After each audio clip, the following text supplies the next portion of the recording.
Hey guys, this is Mona once again, and we are looking at part 2 of Impertinence in Amarissia's Decorum series. A feral stare was his answer. Anjil was one of the few people who do not fear Sephiroth, but he had to admit he was getting nervous. He hadn't seen Sephiroth this out of it since the injection of contaminated Mako put him into a psychotic rage and made him destroy half the equipment in the lab. Hojo had afterwards said it must have been a contaminated sample, at least, sedating Sephiroth with a tranquilizer dart and draining his body of the faulty Mako. Anjil wasn't so sure.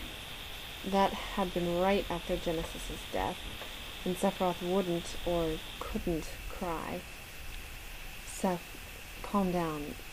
What's the situation? Another flare of furious green, but then the general closed his eyes and took a few deep breaths. When he opened them, they were angry still, but something else. Maybe confused, but mostly silver again, at least. What did he do? Anjil asked carefully. Sephiroth scowled darkly and indicated an object on the coffee table that most certainly did not belong in this darkly elegant apartment. It was a bright red gift bag patterned with balloons, and Sephiroth was keeping his distance from it like he would... No, Anjil couldn't think of an opponent Sephiroth wouldn't choose over this.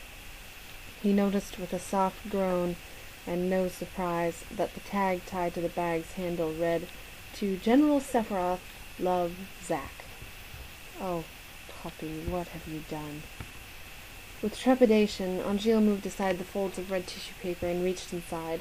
His hand grabbed something pliable and soft, and he drew it out. Oh, Gaia. It was a stuffed Bandersnatch, deprived of everything that made the creature vicious, reduced from a ferocious wolf to a harmless dog. Its floppy ears fell over the shining eyes, its teeth were bared in what looked like a canine smile, tongue hanging out playfully, and it crouched in an eager stance as though waiting for a stick to be thrown. It was a toy that would delight any young child, and apparently enough to drive Sephiroth to the edge of sanity. I have to kill him. For your sake, I will do it quickly. Anjil instantly dropped the stuffed animal and approached to face his friend.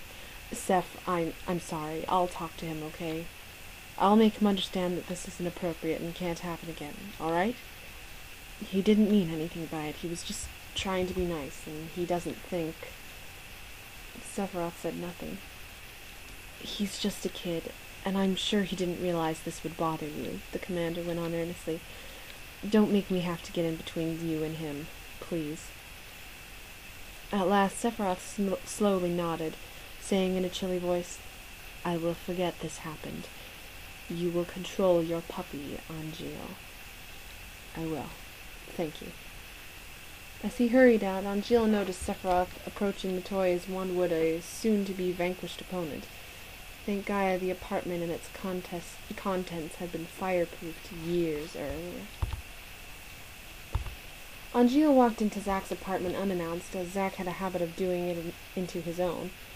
Following his senses, which had been strong when it came to Zack, he entered the bedroom and saw the boy sitting on the bed, slumping in a dejected posture that was very unlike him. Anjil had resolved to scold and lecture and tried to hold on to his anger, but Zack looked up at him sadly, and it melted away. Damn those innocent and expressive eyes, he couldn't bear to see them hurt. He hates me, doesn't he? Sighing, Anjil went to Zack and tilted his chin up to make their eyes meet. Of course he doesn't hate you. I don't know anyone who could hate you. Normally Zack would smile at this, but now he was unmoved. I'm really sorry. I'm in trouble, huh? No, Anjil said heavily. Just... Why did you do this? Well, remember when you showed me your stuffed Moogle? I only told you about Mr. Squishy just to make you feel more secure about... that thing. Anjil gestured to a battered plush toy that was propped up against the pillows. Zack grabbed it and clutched it protectively, looking offended. Hey, I'm not embarrassed about Wuggles. He's been with me since I was born, you know. Anjil observed the stuffed animal his student was so fond of. It had certainly seen better days. It appeared to be some sort of dog. How appropriate, he thought, with threadbare paws and a furry coat that had grown thin and worn from years of squeezing and petting. The stitches of the thread that had formed the creature's smile were loose and hanging off. The collar was long gone, leaving a ring of darker fur around the neck, as was one of the shiny black eyes. No wonder he looked so exhausted, Angeal mused. Continue. Well, you remember I asked you if Sephiroth ever had a favorite stuffed toy? Angeal nodded, understanding at last. And I told you that as far as I know, he never had any. So you thought you'd remedy that, huh? It just seems so sad, Zack said softly. I just wanted to help. I understand, but you should have discussed this with me first. So you could tell me it's a bad idea? No, so I could tell you that you can't feel at the loss of something you never knew. The commander sat down beside his student. Sephiroth was perplexed by Mr. Squishy when he first saw him. Toys are one of those things that, brilliant as he just doesn't understand. It's not something he feels he's missed out on. Zack's frown only became more pronounced at that. So, he wasn't angry then? He was angry, Angeal admitted, but only because what you did was very impertinent. You can't treat Sephiroth the same as other people. I know you'd like to, and so would I, but the fact is he's not like anyone else, and you can't do anything like this again. Seph is tough to read, sometimes even for me, but I think you embarrassed him. I did? Zack's shoulders slumped again. I won't do it again, I promise. I know you won't. Cheer up, it's all right. I should apologize to the General, right? I've done that for you. He agreed to forget about it. You should do the same. The boy didn't look any happier, Angeal noted. How about a spar? That always makes you feel better.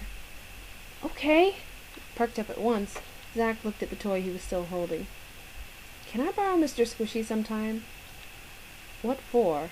Angeal asked, brow furrowed in confusion. To introduce him to Wuggles, the third said in a duh voice.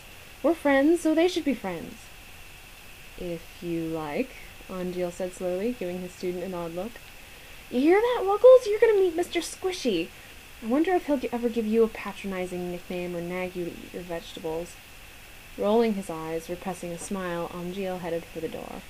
Get your sword, Zack. Sorry, no commentary. And that was the end of part 2, and I will post part 3 as soon as possible. See if I can include some music on this one. Alright, let's take it.